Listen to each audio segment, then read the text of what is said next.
मते जड़े भौणी मेसेज करके पचारचंती कि भाई मो बॉयफ्रेंड सहित 12 वर्ष है रिलेशनशिप रे अच्छी आम दीजन कास्ट प्रोब्लेम थिला फिर भी आम रिलेशनशिप सक्सेसफुली 12 वर्ष है माने चली आसलानी आम दीजन को बहुत भल पाऊँ बट प्रोब्लेम हूँ घर लोक राजी होना आ गोटे जगह मोर मैरेज फिक्स करछंती तो मुझे बॉयफ्रेंड को बाछी ना घर लोक कथार जीवी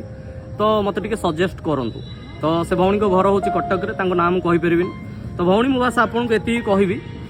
आजिका टाइम रे जो पुओ झील मैंने रिलेशनशिप रोचे ना 6 मास वर्ष भितर से पिला छुआ ना कौन देवे से भावी दौरान आपंकर तो एत टाइम रिलेशन तो आपण छुआर बापा जब आउ किए हेले चलो ताहले जो नहीं से बाहर जातु आप जो पुओ को मन भितर पसंद कर सहित लाइफ टाइम रही ड्रीम देखी जदि से पुओ जगह आउ को पुओ आपण देहरे हाथ देले चलो ताले जो नहीं से बाहर जातु किंतु जदि चलबनी जदि आप चाहूँगी से पुओ सहित रही जहाँ भल पाँच आपको बाट 1000 मिल किंतु जदि आप चाहू ना एति कथा ही काफी कि घर लोक राजी हे ओके तो निज भल पाइबा स्टांड नियंतु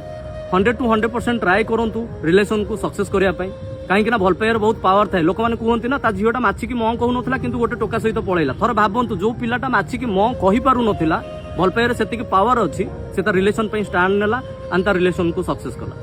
तो बस मु सब माने पुओ झील मानक एतिक रिक्वेस्ट करी निज रिलेशन स्टांड नियो डेफिनेटली आपन रिलेशन सक्सेस हम होपफुली।